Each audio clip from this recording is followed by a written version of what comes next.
গ্রহণ করা আমার মনে হয় সবচাইতে এটা বড় দিক, যা অন্যান্য দিকের তুলনায়, সমাজসেবামূলক দিকের তুলনায় এটাকে আমরা অগ্রাধিকার দিতেই পারি। শিক্ষাই মানুষের জীবনের আলো, শিক্ষাই মানুষকে আরো আলোকিত করতে পারে।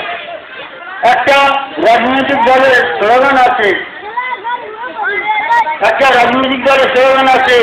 শিক্ষা আনে চেতনা, চেতনা আনে বিপ্লব। যদি আমাদের সমাজের মধ্যে সেই শিক্ষার বীজ আমরা রোপণ না করতে পারি, তাহলে আজকের শিশুরা যা আগামী দিনে আমাদের দেশের ভবিষ্যৎ, তারা গড়ে উঠবে কোথা থেকে?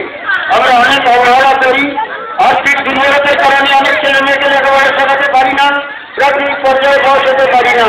সেই দায়িত্ব গ্রহণ করেছে ইটিভাল ফাউন্ডেশন।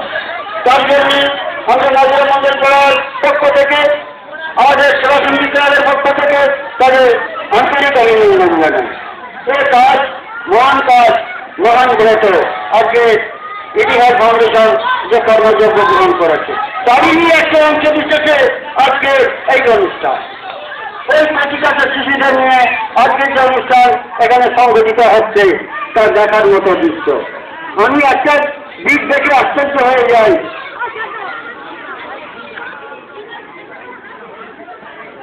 ইতিহাস ফাউন্ডেশনের শিক্ষিত মন্ডলী আন্তরিকতার সঙ্গে অসীম প্রচেষ্টার সাহায্যে আজকে এই দুষ্ট গরিব ঘরের ছেলে মেয়েদের যেভাবে গড়ে তুলেছেন, এটা একটা বড় দিক। দ্বিতীয় পর্যায়ে পরিস্থিতি আবার চলছে, দিদিমণি নির্দেশ করছেন কে কোথায় ধরাবে, কিভাবে ধরাবেন।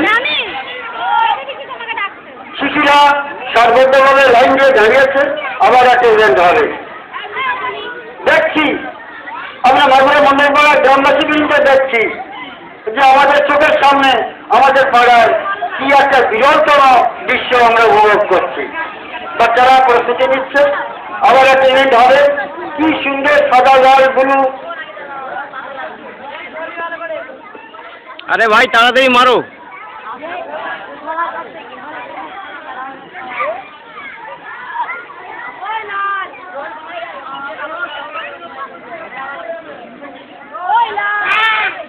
বলে দিয়েছে মুখে হাত দিলে ডিসকোয়ালিফাই হয়ে যাবে।